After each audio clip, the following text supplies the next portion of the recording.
दोस्तों, आप सबकी सेलिब्रिटी स्टोरीज सुनने पढ़ने के बाद मेरी भी कोशिश है कि मैं भी उसी तरह आपको अपनी बारे में बता सकूं जैसा आपने सभी ने बड़े अच्छे ढंग से बताया। तो मैं आपको अपने साथ इस सफ़र में शामिल कर लेता हूं। आज बताता हूं पहले मेरा बचपन। हम कह सकते हैं कि हर किसी का बचपन रोमांच, निश्चलता से भरा हुआ होता है।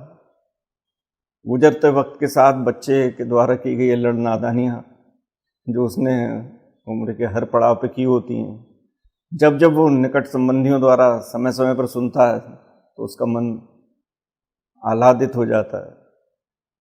क्या मैं ऐसा ही था?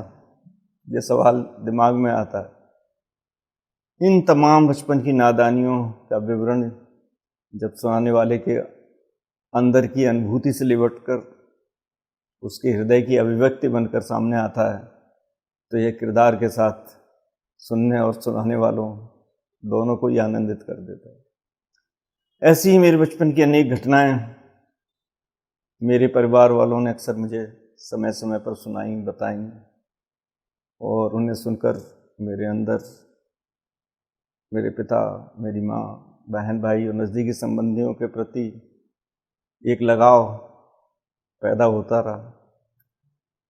यहाँ मैं जिक्र करता हूँ एक अनुभव जो मुझ में सहरन पैदा कर देती है।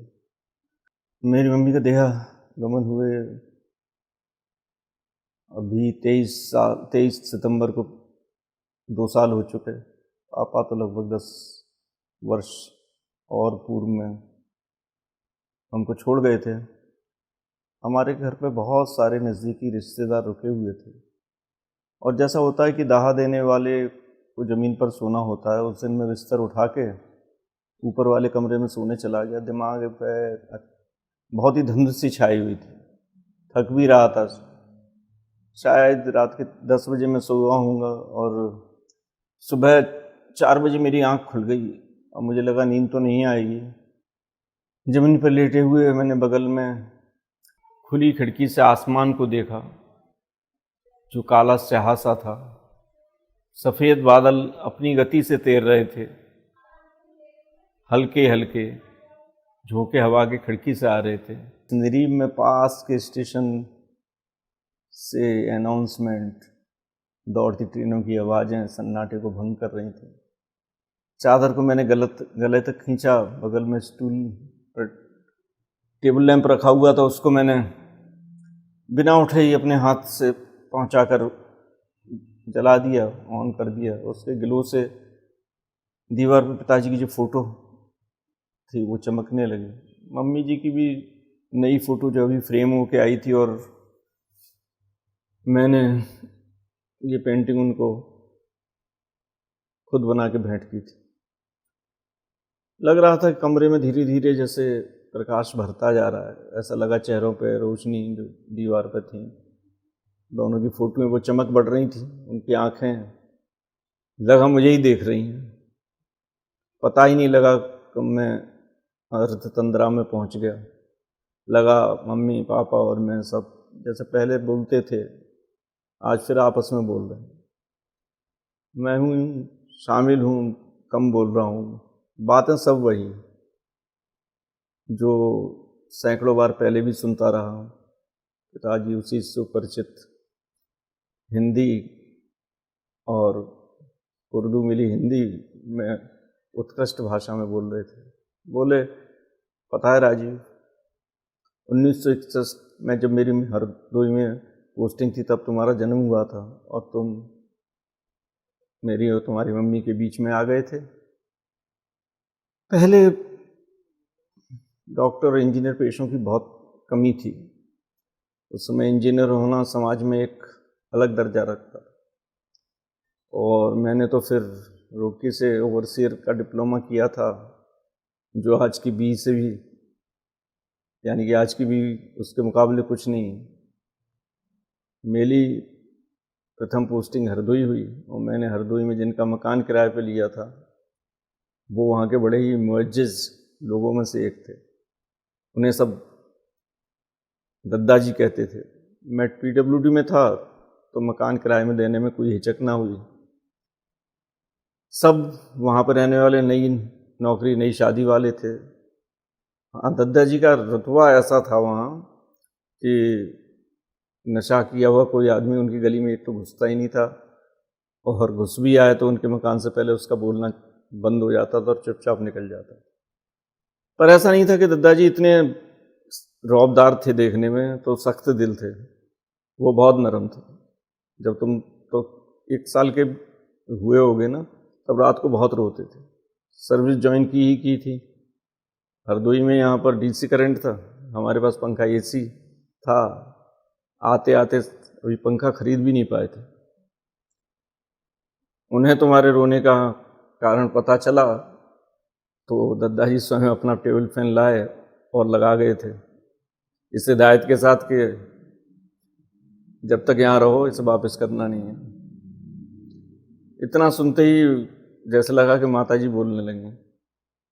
दद्दा पता है दद्दा जी ने उस धोबी का किस तरह से सही किया था उसको, जो तुम्हारी शर्ट पर दाग लगा लाया था और बहस कर रहा था, बदतमीजी कर रहा था। दद्दा जी ने सुन लिया, ऊपर से उसे आवाज़ लगाई और ऊपर बुलाकर वो डांटा, तो उसके बाद तो वो बिल्कुल ठीक हो गया, बिल्कुल मिमियाने लगा, कभी गलत सलत नहीं बोला। फिर माता जी कुछ रुक के कानपुर के बारे में बताने लगे। माता जी कह रही थी कि आगे पापा को कानपुर तबादला हो गया, हरदोई में किसी ने कुछ झूठा केस भी लगा दिया था, दूसरे साहब कोई आए बदल के, तो उन्होंने केस को खारिज किया। कानपुर में पहले से ही पापा के साथ 2-3 पुराने दोस्त थे, जिनकी शादी भी आसपास ही हुई थी, वो वहाँ मिले, जहाँ वो रहते थे वहीं पर उसी बिल्डिंग में 2 कमरे का सेट भी मिल गया।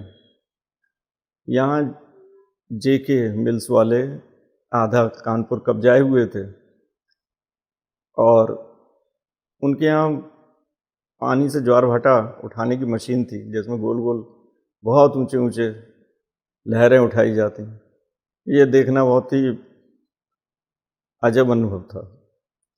और यहीं ग्रीन पार्क में वेस्ट इंडीज़ और इंडिया से भी वो मैच देखा जिसमें वेस्ली हॉल, एक लंबा चौड़ा वेस्ट इंडीज़ का प्लेयर, एक तरफ से दौड़ता था और सामने इंडिया की टीम के छोटे छोटे लोग होते थे, बहुत शोर मचता, और जैसे ही बच्चे आता विकेट वैसे ही सब शांत हो जाए। और मम्मी बोली पापा क्रिकेट के दीवाने थे, ट्रांजिस्टर पर कमेंट्री सुनते, वो किसी मैगजीन से काटा हुआ एक कागज़ भी साथ रखते जिसमें सिली मीडियन और ये पोजीशन लिखी होती। और तब ये एक और काम पापा करते थे और मुझे दिखाते थे, वो एक नया शेविंग ब्लेड ने मुंह में रख लेते और उसको चबा चबा कर मिनटों में दर्जन टुकड़े कर देते। मैं पूरे टुकड़े जोड़ कर देख लेती कि एक आध पेट में तो नहीं चला गया। ये चलता रहता, उम्र ऐसी थी कि अच्छा लगता और कभी रोका भी नहीं।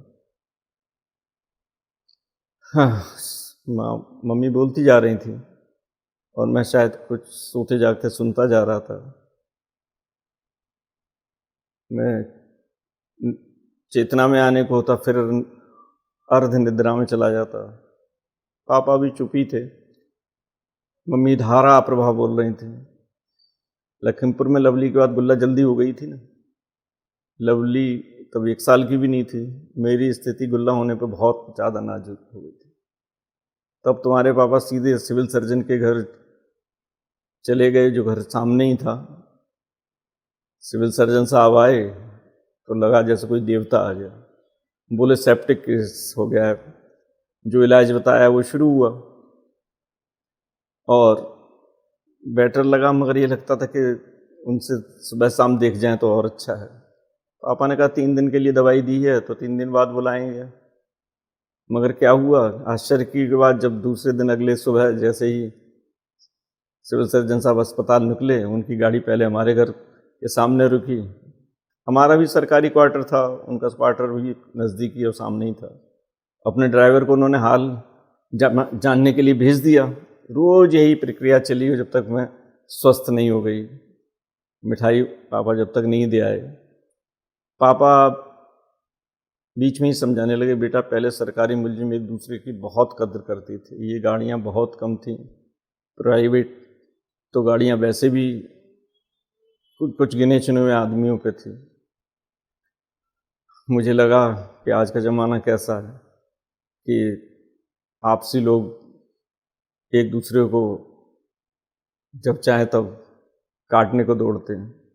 मम्मी शुरू हो गई, देख मैं इतनी बीमार थी तो लवली को खाना पीना, दूध कहाँ अच्छे ढंग से मिलता बेटा। उस समय बुधिया या बोधी नाम का एक व्यक्ति जो हमारा हेल्पर था, वो बाजरा ज्वार की रोटी खाता था तो चौथाई रोटी दे देता था, आधी रोटी चौथाई रोटी दे देता था लवली को, और कहता था देखो आपकी ये लड़की और बच्चों में ज़्यादा मजबूत निकलेगी। और हुआ भी यही कि तुम दोनों यानी गुल्ला और तुम अक्सर बीमार होते थे, गला खराब होता था, मगर लवली कभी बचपन में खूब ऐसी बीमार हुई नहीं। मगर देखो बेचारी को कैंसर हो गया बाद में, मगर देखो बहुत हिम्मत कितनी थी उसमें, उनके घर वालों में भी, कि उसने पूरी तरह से उसको सहा, इलाज कराया और ईश्वर ने उसको एक नई जिंदगी दे दी, बच गई बेचारी।